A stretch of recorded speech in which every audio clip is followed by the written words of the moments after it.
الحمد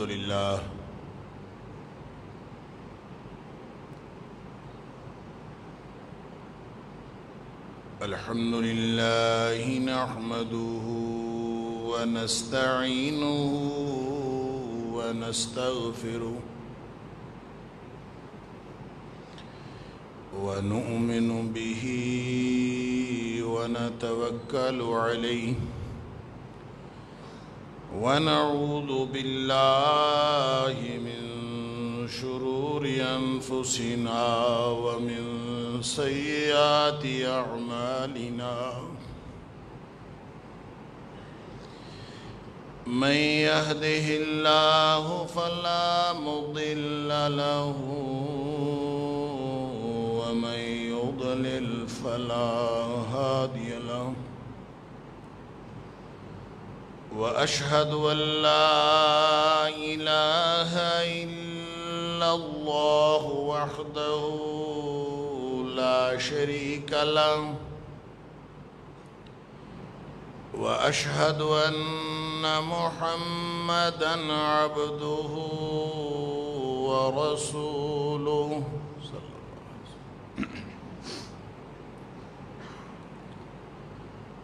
أرسله بالحق بشيرا ونذيرا بين يدي الساعة فمن يطع الله ورسوله فقد رشد واهتدى ومن يعص الله ورسوله فقد ضل وغوى فإنه لا يضر إلا نفسه ولا يضر الله شيئا نسأل الله ربنا أن يجعلنا ممن يطيعه ويطيع رسوله ويتبع رضوانه ويجتنب سخطه فإنما نحن به وله أما بعد فإن خير الحديث كتاب الله وخير الهدي هدي محمد صلى الله عليه وآله وسلم وشر الأمور محدثاتها وكل محدثة بدعة وكل بدعة ضلالة وكل ضلالة في النار فأعوذ بالله السميع العليم من الشيطان الرجيم من همزه ونفخه ونفثه بسم الله الرحمن الرحيم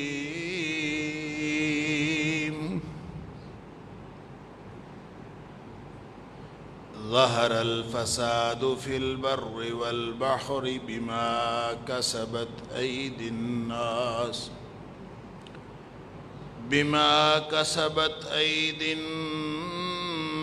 ليذيقهم بعض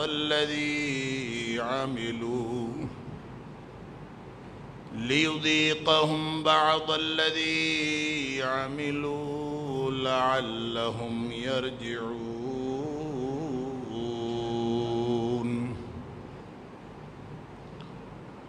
خشکی اور تری میں بگاڑ پیدا ہو گیا، اس وجہ سے کہ لوگوں کے کرتوت ہی ایسے تھے۔ بما کسبت ایدی الناس، لوگوں کے ہاتھوں کی کمائی کی وجہ سے، لِيُذِيقَهُمْ بَعْدَ الَّذِي عَمِلُوا، یہ اس لیے بگاڑ پیدا ہوا ہے کہ تاکہ ان کے بعض اعمال کا بدلہ ان کو چکھایا جائے۔ لَعَلَّهُمْ يَرْجِعُونَ، ہو سکتا ہے کہ یہ لوگ واپس آ جائیں۔ صدق اللہ العظیم۔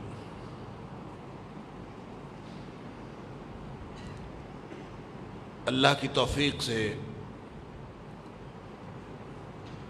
گزشتہ جمعے میں بھی چند گزارشات آپ کے سامنے اس حوالے سے رکھی تھی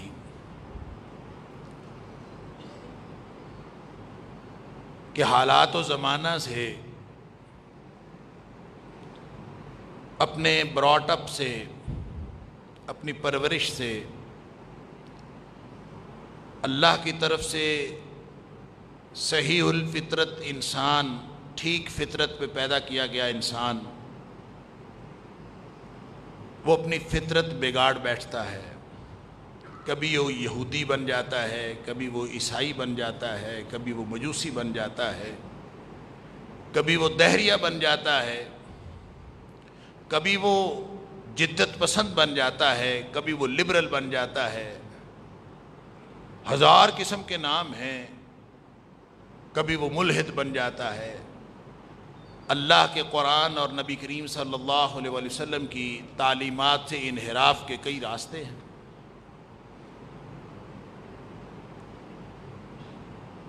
لیکن اللہ فرماتا ہے کہ میں نے پیدا اس کو اس سٹینڈرڈ پہ کیا تھا، کل مولود یولد علی الفطرہ، ہر پیدا ہونے والا بچہ جو ہے وہ فطرت پہ پیدا ہوتا ہے۔ جب فطرت اس کی بگڑتی ہے تو اس کے دل و دماغ کی کیفیتیں بگڑ جاتی ہیں۔ جب دل و دماغ کی کیفیتیں بگڑتی ہیں تو اس کا کردار بگڑ جاتا ہے۔ پھر بھلے یہ کاروباری آدمی ہو، بھلے یہ نوکری پیشہ ہو، بھلے یہ دنیا دار ہو، بھلے یہ دیندار ہو، جب فطرت بگڑ گئی تو اس کا کردار بگڑ گیا۔ اللہ اکبر۔ اور جب کردار بگڑتا ہے تو اس سے پورا معاشرہ بگڑتا ہے، پورے معاشرے کے اندر بگاڑ پیدا ہوتا ہے۔ جب پورے معاشرے میں بگاڑ پیدا ہوتا ہے تو وہ صرف انسانوں پر اس کے اثرات نہیں ہوتے، دیواروں پر بھی اس کے اثرات ہوتے ہیں، درختوں پر بھی اس کے اثرات ہوتے ہیں، موسموں کے اوپر بھی اس کے اثرات ہوتے ہیں، دریاؤں اور سمندروں کے اوپر بھی اس کے اثرات ہوتے ہیں، حتیٰ کہ جنگل کے جو جانور درندے پھر رہے ہوتے ہیں ان کے اوپر بھی اس کے اثرات ہوتے ہیں۔ اللہ اکبر۔ حضرت عمر بن عبدالعزیز رحمۃ اللہ علیہ، وہ جب خلیفہ بنے ہیں تو محض 2 سال کا ان کا خلافت کا دور تھا، تو ایک چرواہا، غالباً اس کا نام تاریخی روایات میں محمد بن موسیٰ یا کس طرح کا نام آتا ہے، وہ چرواہا جنگل میں بکریاں چراتے ہوئے، اپنے بھیڑ بکریاں چراتے ہوئے اپنے ساتھیوں سے کہتا ہے کہ آج خلیفہ فوت ہو گئے۔ لوگ حیران ہوئے، نہ تو کوئی ٹیلی فون تھا، نہ کوئی ٹیلی گرام تھا، تو تمہیں کیسے پتا چل گیا کہ وہ فوت ہو گئے؟ خبر کوئی نہیں آئی، بس اس نے جنگل میں بیٹھے ہوئے اس نے اپنے ساتھی چرواہوں کو خبر دی کہ آج وہ مرد درویش اس دنیا سے چلا گیا۔ وہ حیران ہوئے، کیسے؟ تمہیں کیسے پتا چلا؟ اس نے کہا پچھلے 2 سالوں میں میں نے نوٹ کیا کہ جنگل کے درندے ہماری بکریوں کے پاس پھرتے ہوتے تھے، کبھی ان کو کوئی تکلیف نہیں پہنچاتے تھے، اور کبھی کسی بھی درندے نے ان 2 سالوں کے اندر ہماری بھیڑ بکریوں کو کوئی نقصان نہیں پہنچایا۔ آج میرے سامنے ایک درندہ بکری اٹھا کے لے گیا ہے تو مجھے سمجھ آ گئی ہے کہ وہ مرد درویش جس کے عدل کی وجہ سے اللہ تعالیٰ نے جانوروں اور حیوانات اور درندوں کے اوپر بھی اثرات رکھے تھے، لگتا یہ ہے کہ وہ آج دنیا سے چلا گیا۔ اور مورخین نے لکھا ہے کہ اسی دن حضرت عمر بن عبدالعزیز رحمۃ اللہ علیہ کی وفات ہوئی تھی۔ اثرات، ہر چیز پر اثرات۔ اللہ ہمارے حالات پر تبصرہ فرماتا ہے، ظہر الفساد فی البر والبحر بما کسبت ایدی الناس۔ اپنے کرتوتوں پر نگاہ رکھو، اپنی بگڑی ہوئی فطرتوں پر نگاہ رکھو۔ ہم نے اپنی فطرت کو بگاڑنے کے لیے، میں نے گزشتہ جمعے میں بھی عرض کیا تھا، ہم نے کون کون سا انتظام نہیں کیا اپنی فطرت کو بگاڑنے کے لیے، اپنی نسلوں کی فطرت کو بگاڑنے کے لیے ہم نے کون کون سا انتظام نہیں کیا۔ ہم نے ان کی تعلیم آؤٹ سورس کر دی، ہم نے لوگوں کے ہاتھ میں دے دیا، ان لوگوں کے ہاتھ میں دے دیا جو لوگ ہیں ہی اسلام کے دشمن، اور اگر اسلام کے دشمن نہیں ہیں تو کم از کم اسلام ان کی ترجیح نہیں۔ اللہ اکبر! تو ان کی فطرت کیوں نہیں بگڑے گی؟ اسلام دین فطرت ہے۔ جب فطرت بگڑتی ہے تو بگڑی ہوئی فطرت والوں کو اسلام فطرت کے مطابق نظر نہیں آتا، لہذا ان کو اسلام کے اندر مختلف قسم کے اعتراضات پیدا ہوتے ہیں، سوالات پیدا ہوتے ہیں۔ پھر ان کو ایسے سوالات پیدا ہوتے ہیں کہ اسلام کی یہ پابندی کیوں ہے، اسلام کی فلاں پابندی کیوں ہے، اسلام کی فلاں پابندی کیوں ہے۔ یہ کسی خاتون کے دل میں سوال اٹھے کہ مرد 4 شادیاں کر سکتا ہے، عورت 4 شادیاں کیوں نہیں کر سکتی؟ یہ کسی مرد کے دل میں سوال اٹھے کہ 4 شادیوں پر اسلام نے پابندی کیوں لگائی ہے، زیادہ شادیاں کیوں نہیں اسلام کرنے دیتا؟ اگر یہ سوال اٹھے کہ ہمیں اپنی مرضی سے زندگی کیوں نہیں گزارنے دی جاتی، تو اس کا مطلب یہ ہے کہ اس طرح کے دیگر جتنے بھی سوالات ہیں، جب یہ سوالات اٹھیں تو سمجھ لیجئے کہ ہمارا سٹینڈرڈ آؤٹ ہو گیا ہے۔ وہ جو سنکرونائزیشن ہے جو اسلام کے مطابق تھی، اللہ فرماتا ہے فَاقِمْ وَجْهَكَ لِلدِّينِ حَنِيفًا فِطْرَةَ اللَّهِ الَّتِي فَطَرَ النَّاسَ عَلَيْهَا، تم اپنا چہرہ، اپنی ذات، اس کو سنکرونائزڈ رکھنا ہے، اس کو مطابقت کے ساتھ رکھنا ہے۔ کس کے ساتھ؟ لِلدِّينِ حَنِيفًا، دین حنیف کے ساتھ۔ اگر تمہاری مطابقت، اگر تمہاری سنکرونائزیشن، اگر تمہارے خیالات کی فریکوینسی وہ اسلام کے مطابق ہے، فطرت اللہ التی فطر الناس علیہا، اللہ نے جس فطرت پہ، جس سٹینڈرڈ پہ پیدا کیا تھا وہ تو اسلام ہے، لہذا اسلام کے بارے میں اگر شکوک و شبہات اٹھنے لگے تو سمجھ لیجئے کہ یہ نشانی ہے کہ فطرت بگڑ چکی۔ بگڑی ہوئی فطرت کبھی سٹینڈرڈ نہیں ہو سکتا، بگڑا ہوا ذوق کبھی سٹینڈرڈ نہیں ہو سکتا۔ اوپر سے اس بگڑے ہوئے ماحول میں ہمیں ایسے ایسے اسکالر مل جاتے ہیں، اللہ معاف فرمائے، فتنے کے اوپر فتنہ۔ جاہل علماء کیا کم تھے جنہوں نے دین کے نام پر جہالت پھیلائی؟ کیا وہ کم تھے کہ اوپر سے ایسے ایسے فتنے پیدا ہوئے کہ وہ لوگ جن کی فطرت بگڑی تو انہوں نے دین کے اوپر اعتراضات کرنے شروع کیے۔ ملحد اور لبرل اور دنیا دار، ان کو تو ہم دنیا دار اور ملحد کہہ کے چھوڑ دیتے ہیں۔ کئی ڈاکٹر اور کئی انجینئر پیدا ہو گئے جنہوں نے دین کے اندر، جہاں سے دین آیا تھا، انہی پر تان شروع کر دیا۔ جو دین کے امین بنائے گئے انہی پر تان شروع کر دیا۔ دین کے بارے میں باقی بچے گا کیا؟ اولاد اٹھ کے اپنے والد پر، اپنے دادا پر، اپنے پردادا پر تان شروع کر دے، اپنے پردادا اور اپنے دادا اور اپنے والد کے کردار پر سوال اٹھانا شروع کر دے، تو اس کی اپنی کیا حیثیت ہے؟ وہ یہ نہیں سوچتا کہ اپنے والد پر سوال اٹھاؤں گا، اپنے دادا پر سوال اٹھاؤں گا، اپنے پردادا پر سوال اٹھاؤں گا تو میری اپنی کیا حیثیت باقی بچے گی؟ وہ یہ نہیں سوچتا، لیکن اس کی بدبختی اس کو اس طرف سوچنے کا، اس طرف سوچنے کی گنجائش ہی نہیں دیتی کہ وہ یہ نہیں سوچتا۔ اس کا دل کرتا ہے وہ اسلاف پر تان کرتا ہے، اس کا دل کرتا ہے وہ صحابہ کرام پر تان کرتا ہے۔ اگر صحابہ کرام پر بھی تان آپ کرنا شروع کر دیں تو دین بچا کیا آپ کے پاس؟ اللہ اکبر! فتنے پہ فتنہ، بگاڑ پہ بگاڑ، اللہ! پھر ایسے لوگ بھی جو زمانے کے معیار کے مطابق گفتگو کرتے ہیں. پھر ایسے لوگ بھی اور نام لیتے ہیں دین کا اور اصل میں بگڑی ہوئی فطرت کو امپلیمنٹ کر کے اپنے اس بگاڑ میں حصہ ڈالتے ہیں جو اس معاشرے کے اندر بگاڑ پیدا ہوا ہے، جس کو قرآن کہتا ہے ظاہر الفساد فی البر والبحر. اندازہ تو کیجیے انسان جائے تو جائے کدھر.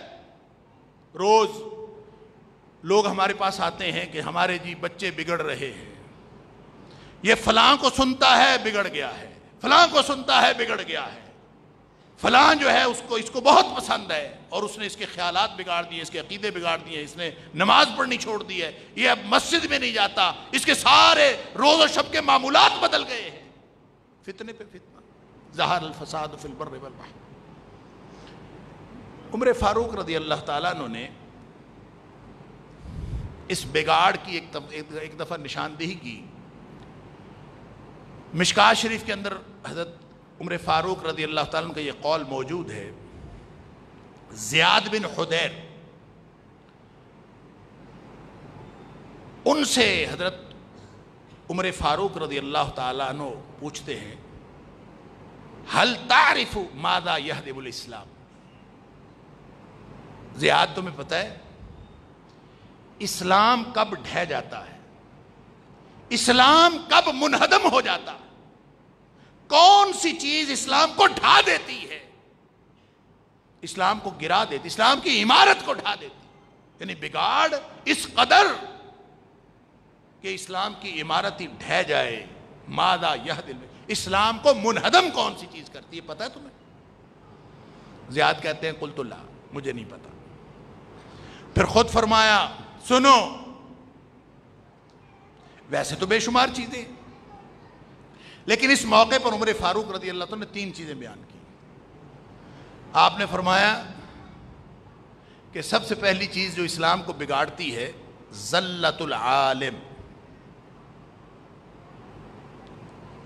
جب عالم بگڑتا ہے، عالم کی لغزش اسلام کو ڈھا دیتی ہے. غلطی عام آدمی کرے تو وہ عام آدمی کی غلطی ہے، غلطی عام آدمی کرے، لغزش عام آدمی کی ہو تو اس کے اثرات ایک فرد پر ہیں. لیکن اگر یہ غلطی اور لغزش عالم کی ہو تو وہ تو پورے معاشرے کے لیے بلکہ پورے دین کو ڈھا دینے کے مترادف ہے. ذلت العالم، جب عالم بگڑتا ہے تو عالم بگڑتا، سارا عالم بگڑ جاتا، اسلام ڈھہ جاتا ہے. ذلت العالم. لہذا جو لوگ کہتے ہیں کہ مولوی نے اسلام بگاڑا ہے، سن لیجئے، جب معاشرہ بگڑتا ہے تو بہت سارے بگڑے ہوئے لوگ داڑیاں رکھ لیتے ہیں.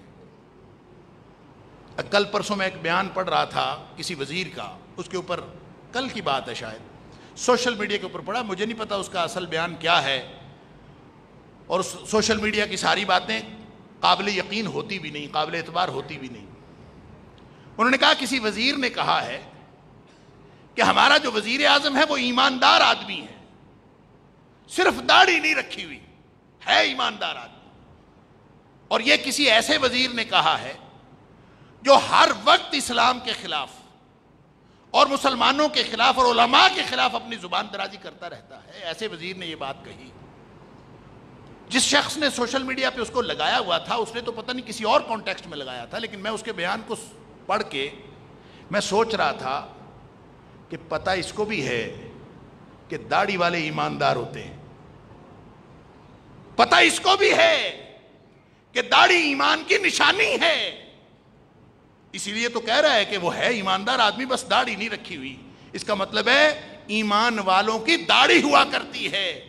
اس وزیر کو بھی پتا ہے جو ہر وقت داڑھی والوں کے خلاف اور علماء کے خلاف زبان درازی کرتا ہے، اس کو بھی پتا ہے کہ اللہ کے فضل سے اگر آپ بحیثیت طبقہ کوئی تقسیم کر کے اسلام اور ایمان کی ایویلیویشن کر سکیں تو اللہ کے فضل سے سب سے زیادہ اسلام اور ایمان آپ کو داڑھی والوں میں نظر آئے. یہ اس کو بھی پتا. یہ تو ہم کہتے ہیں کہ نبی اکرم صلی اللہ علیہ وسلم کی سنت ہے جو شخص داڑھی رکھتا ہے اللہ کے رسول صلی اللہ علیہ وسلم کی سنت سمجھ کے، یہ اسلام کی نشانی ہے، یہ ایمان کی نشانی ہے۔ اور اگر اس کسی نے داڑھی رکھی اس خاطر، اور یہ میں ہمیشہ عرض کیا کرتا ہوں، ہمیں یہ قول بڑا پسند ہے کہ اسلام میں داڑھی ہے، داڑھی میں اسلام نہیں ہے۔ میں ہمیشہ یہ عرض کیا کرتا ہوں، ہر وہ چیز جو اسلام میں ہے پورا اسلام اسی میں ہے، ہر وہ چیز جو اسلام میں ہے پورا اسلام اسی میں ہے۔ اس لیے اس کی بے شمار مثالیں، اس لیے کہ اسلام ایک کل کا نام ہے، اسلام اجزاء کا نام نہیں۔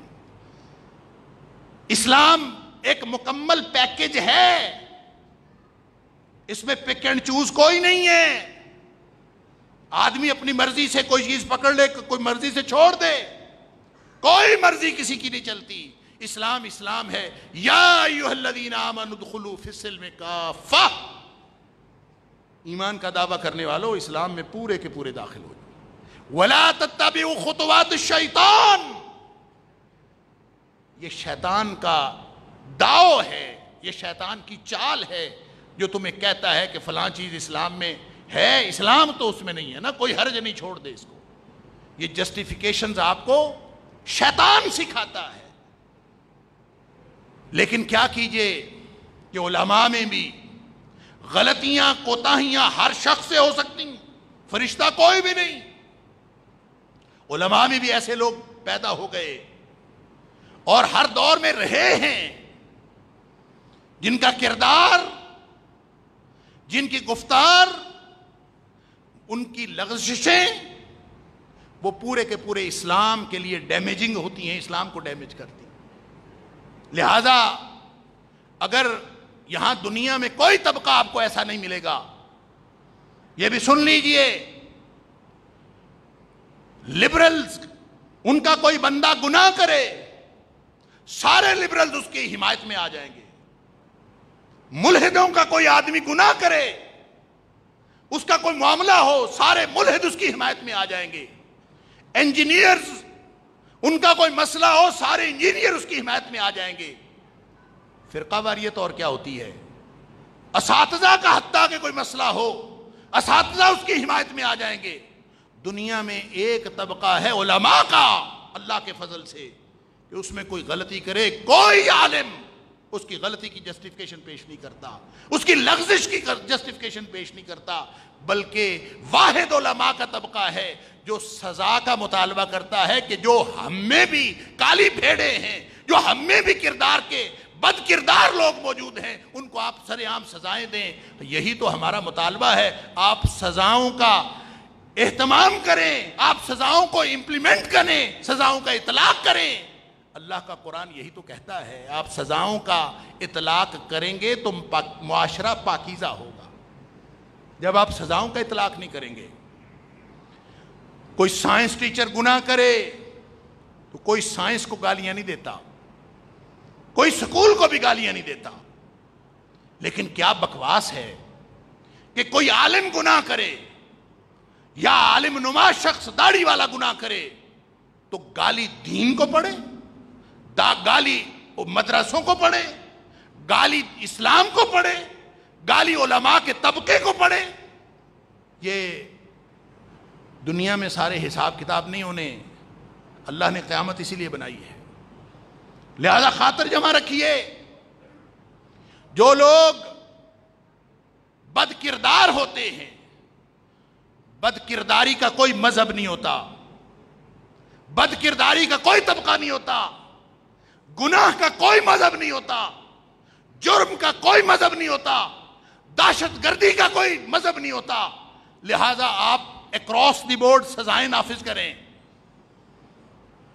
ہم کہتے ہیں چوروں کے ہاتھ کاٹیں، وہ چور داڑھی والا ہو تو بھی ہاتھ کاٹیں، وہ چور ملحد ہو تو بھی ہاتھ کاٹیں، وہ چور وزیر ہو تو بھی ہاتھ کاٹیں، وہ چور وزیر اعظم ہو تو بھی ہاتھ کاٹیں۔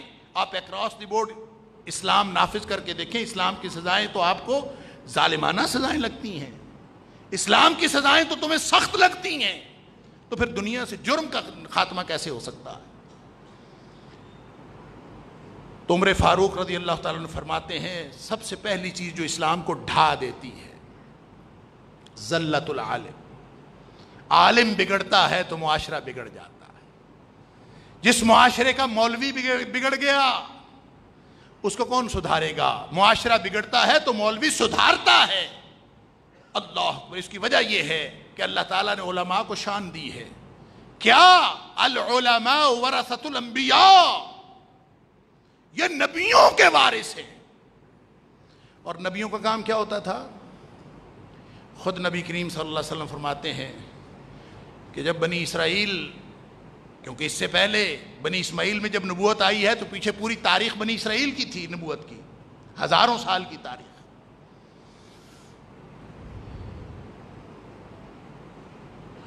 تو حضرت نبی اکرم صلی اللہ علیہ وسلم فرماتے ہیں کانت بنو اسرائیل تسوسہم الانبیاء. انبیاء کا کام یہ ہوتا تھا کہ سارے معاملات کی نگرانی وہ کرتے تھے. معیشت پر بھی وہ نگاہ رکھتے تھے، معاشرت پر بھی نگاہ رکھتے تھے، سیاست پر بھی نگاہ رکھتے تھے، فرد پر بھی نگاہ رکھتے تھے، معاشرے پر بھی نگاہ رکھتے تھے، مسجد میں بھی نگاہ رکھتے تھے، گلی میں بھی نگاہ رکھتے تھے. اور پورے معاشرے کے اوپر جب کوئی غلطی ہوتی تھی تسوسہم الانبیاء. ساسا یسوسو کا مطلب ہوتا ہے نگرانی کرنا، مانیٹرنگ کرنا. یہ تو دور جدید کی لغت ہے کہ آپ کی فیروز اللغات سے اٹھا کے دیکھیں، اس میں سیاست کا معنی فریب لکھا ہوا. عربی کا لفظ ہے ساسا یسوس. نبی پاک صلی اللہ علیہ وسلم کا صحیح فرمان ہے کہ نبیوں کا کام تھا کہ معاشرے کے اوپر نگاہ رکھیں. اب اگر العلماء ورثۃ الانبیاء، خود نبی کریم صلی اللہ علیہ وسلم فرماتے ہیں وَلَٰكِن لَا نَبِيَّ بَعْدِي. ایک نبی آتا تھا، وہ چلا جاتا تھا، اس کی جگہ دوسرا نبی آ جاتا تھا. بنی اسرائیل میں یہ سلسلہ چلتا رہا. فرمایا وَلَٰكِن لَا نَبِيَّ بَعْدِي. اب میرے بعد مانیٹرنگ کرنے والے انبیاء کا سلسلہ ختم، اب خلفاء ہوں گے. یا پھر دوسرے حدیث میں آپ نے فرمایا ان العلماء ورثۃ الانبیاء. اب انبیاء والا کام کون کرے گا؟ علماء کریں گے. اب علماء کسی بات میں بولنے کو کہتے ہیں آپ کا کیا کام ہے بولنے کا؟ علماء کو کہا جاتا ہے کہ آپ کسی کام میں نہ بولیں. عالم کی لغزش اس لیے بری ہے جن کے رتبے ہیں سوا، ان کی سوا مشکل ہے. جن کا مقام بڑا ہوتا ہے ان کا جرم بھی بڑا ہوتا ہے. اللہ تعالیٰ نے سورہ احزاب کے اندر امہات المومنین کے کہا اگر تم میں سے کوئی بے حیائی کا ارتکاب کرے تو جو امت کی عورتوں کے لیے سزا ہے تمہاری سزا ڈبل ہوگی. اس لیے کہ جن کے رتبے ہیں سوا ان کی سوا مشکل ہے. جن کا مقام بڑا ہوتا ہے ان کی ذمہ داری زیادہ ہوتی ہے. جب ذمہ داری زیادہ ہوتی ہے تو پھر ان کا جرم بڑا ہوتا ہے. عالم اگر جرم کرے، عام آدمی کا جرم چھوٹی تباہی مچاتا ہے، چھوٹا بگاڑ پیدا کرتا ہے. مولوی کا جرم بڑا بگاڑ پیدا کرتا ہے. لیکن اس کا یہ مطلب نہیں ہے سارے مولوی بگڑے ہوئے ہیں. کوئی بگڑا ہوا مولوی ہو، کوئی علماء میں سے ایسا جس کے دامن کے اوپر دھبا ہے، جو علماء کے طبقے کے اوپر دھبا ہے، اس بد کردار کو سزا ملنی چاہیے. لیکن یہ کہنا کہ سارا طبقہ علماء ایسا ہوتا ہے، یعنی لوگوں کی ذہنیت یہ بن گئی ہے نا کہ لوگوں نے، وہ اشفاق احمد مرحوم کہا کرتے تھے کہ اصل میں لوگوں کا دل کرتا ہے اسلام کو گالی دیں. اصل میں دل ان کا یہ کرتا ہے کہ اسلام کو گالی دیں. اسلام کو گالی دے نہیں سکتے تو پھر اسلام والوں کو گالی دیتے ہیں. اور اسلام والے کون ہیں؟ علماء ہیں. لہذا مولوی کے خلاف بات کرنا، علماء کے خلاف بات کرنا، آپ جس مرضی معاشرے میں جس مرضی طبقے میں بیٹھ جائیں الحمدللہ محبوب موضوع ہے. جو مجرم ہے، یہ سارے دینداروں کا متفقہ مطالبہ ہے، ہم سارے داڑھی والوں کا مطالبہ ہے کہ جو مجرم ہے اس کو سر عام سزا دیں. لیکن کسی ایک جگہ کا مجرم نہیں، اکراس دا بورڈ سزائیں دیں، سزائیں نافذ کر دیں. اللہ کے فضل سے جرم ختم ہو جائے گا. اور وہ لوگ جو اسلام کو آج بدنام کر رہے ہیں اسلام کی سزائیں نافذ کرنے سے. جو پرامن اور پاکیزہ فضا پیدا ہوگی اس کا فائدہ ان کو بھی ہوگا, ان کی بہنوں بیٹیوں کو بھی فائدہ ہوگا, ان کے بچوں کو بھی فائدہ ہوگا. یہ بگاڑ جو پیدا ہوا ہے یہ ایسے نہیں ہوا. ظاہر الفساد فی البر والبحر.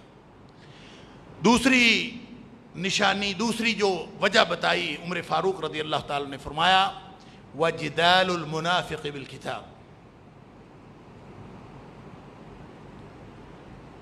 قرآن کریم کے بارے میں الکتاب سے مراد اللہ کا قرآن بھی ہے, الکتاب سے مراد اللہ کی شریعت بھی ہے.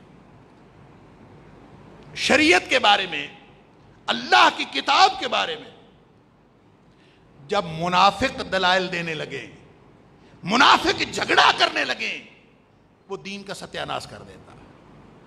دین کا بگاڑ پیدا ہونے کی جو دوسری وجہ ہے, اسلام منہدم ہونے کی جو دوسری وجہ ہے, فرمایا وہ وجہ یہ ہے جدال المنافق بالکتاب. اللہ اکبر. جن کے دل میں ایمان کوئی نہیں, مومن بنے ہوئے ہیں, شکل بنائی ہوئی ہے.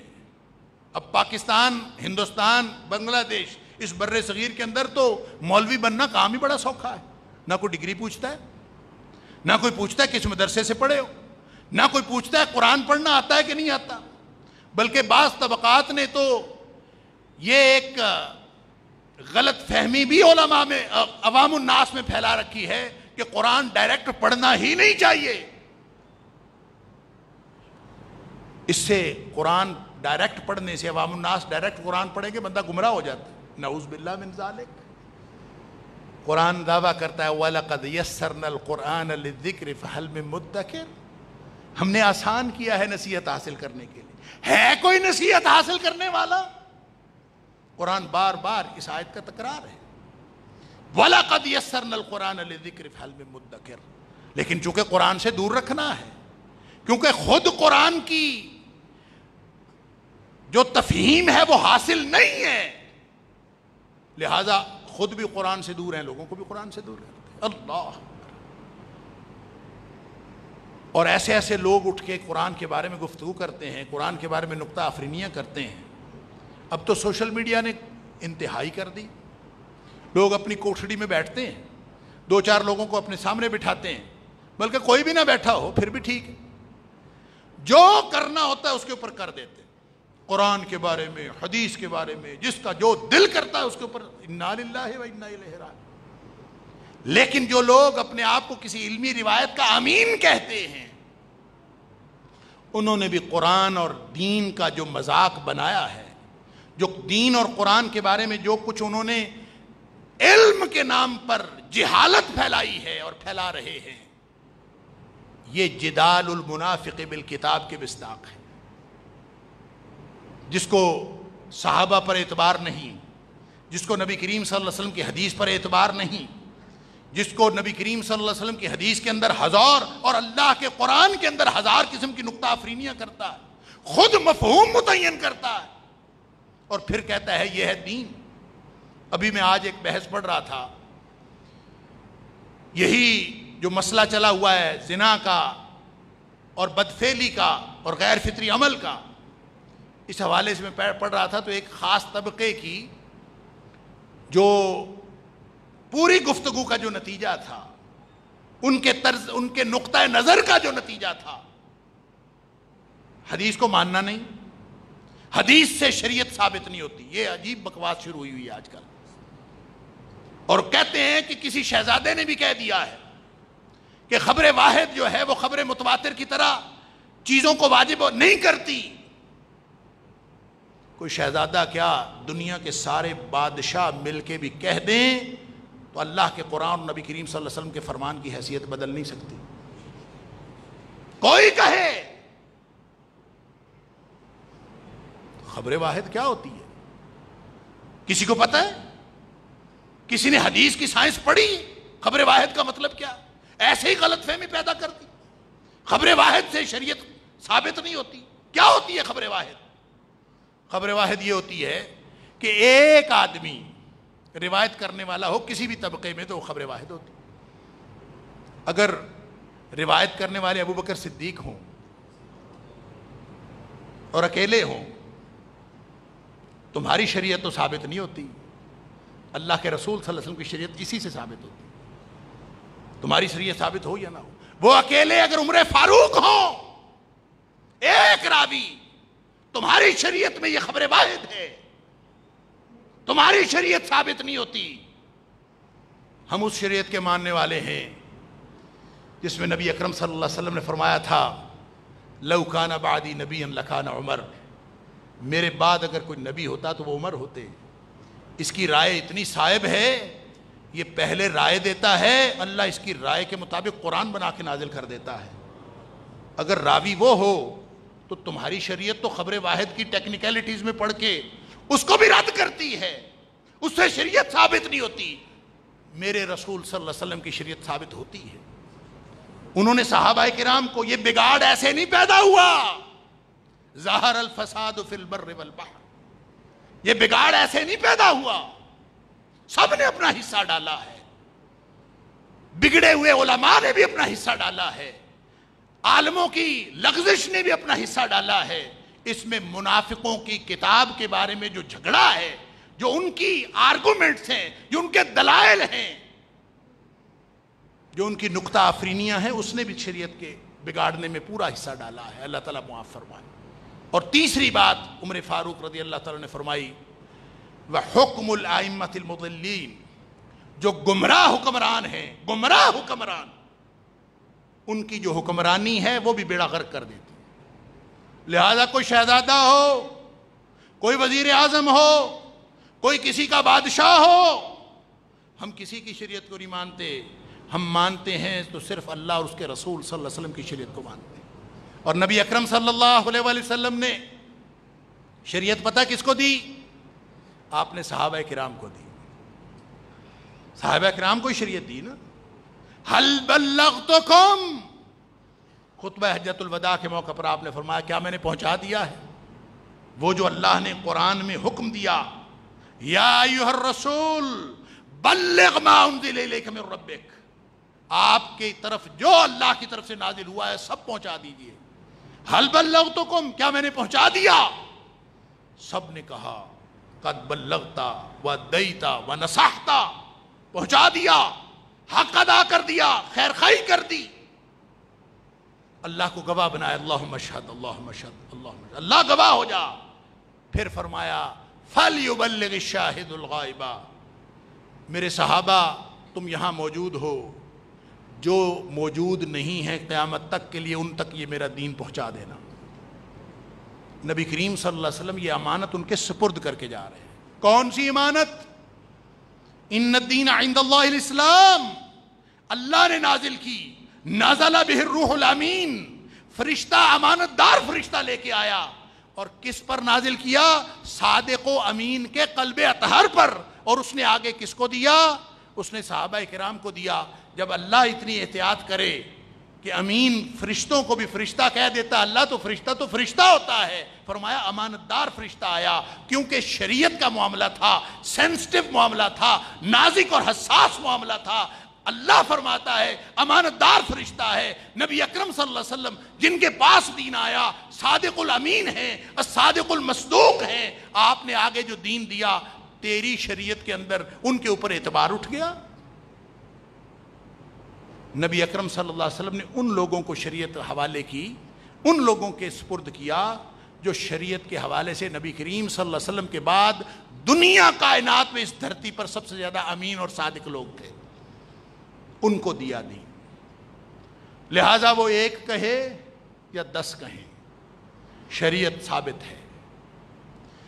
یہ غلط فہمیاں دنیا میں پھیلائیں، یہ جدال المنافق بالکتاب بھی ہے، یہ حکم الائمۃ المضلین بھی ہے، گمراہ حکمرانوں کی حکمرانی بھی ہے، اور پھر اوپر سے جو دنیا میں نام نہاد داڑھی والے علماء کے نام پر دھبا ہیں، جو ان کا کردار ہے، یہ بگاڑ میں سب اپنا اپنا کردار ادا کر رہے ہیں۔ اللہ فرماتا ہے یہ تھوڑا سا مزہ چکھایا ہے تمہیں، لِيُذِيقَهُمْ بَعْدَ الَّذِي عَمِلُوا، تمہارے کرتوتوں کے تھوڑے سے بدلے کو تمہارے سامنے رکھا ہے۔ مقصد اس کا یہ ہے لعلہم یرجعون، واپس آ جاؤ، دین کو ترجیح بنا لو، واپس آ جاؤ، وگرنہ یہ مغلوبیت ختم نہیں ہوگی۔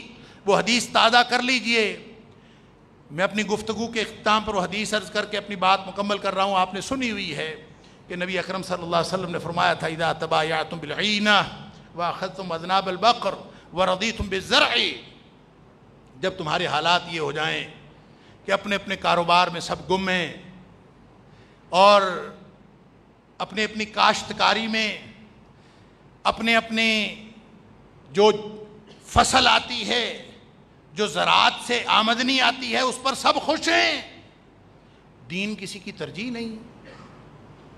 وَتَرَكْتُمُ الْجِهَادِ، جس سے دین کا جھنڈا سر بلند ہوتا ہے، جہاد، اس کا نام لینا بھی چھوڑ دیا لوگوں نے۔ جو مر مٹنے کا راستہ تھا وہ چھوڑ دیا، اور اپنے نفس کی اصلاح سے لے کر میدان جنگ میں قتال تک سب جہاد ہے۔ المجاہد من جاہد نفسہ فی طاعت اللہ، یہاں سے آغاز ہوتا ہے۔ اصل مجاہد وہ ہے جو اپنے نفس کے خلاف جہاد کرتا ہے، اس کو اللہ کی اطاعت پر مجبور کرتا ہے۔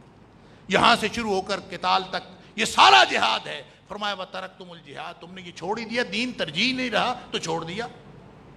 فرمایا صلّت اللہ علیکم ذُلًّا، اللہ تعالیٰ تمہارے اوپر ذلت و رسوائی مسلط کر دے گا، اور لا ينزعہ، وہ کبھی واپس نہیں کرے گا، حتیٰ ترجعوا الی دینکم، جب تک تم واپس دین کو اپنی ترجیح نہیں بناؤ گے۔ اللہ کرے کہ ہم دین کو اپنی ترجیح بنا لیں۔ کچھ سوالات تھے جن کا جواب کچھ دوستوں نے بھی کہا مجھے، تو وقت ہو گیا میں نہیں دے سکا، انشاءاللہ بشرط زندگی و بشرط توفیق الہی اگلے جمعے میں اس کو عرض کرنے کی کوشش کروں گا۔ وآخر دعوانا الحمدللہ رب العالمین۔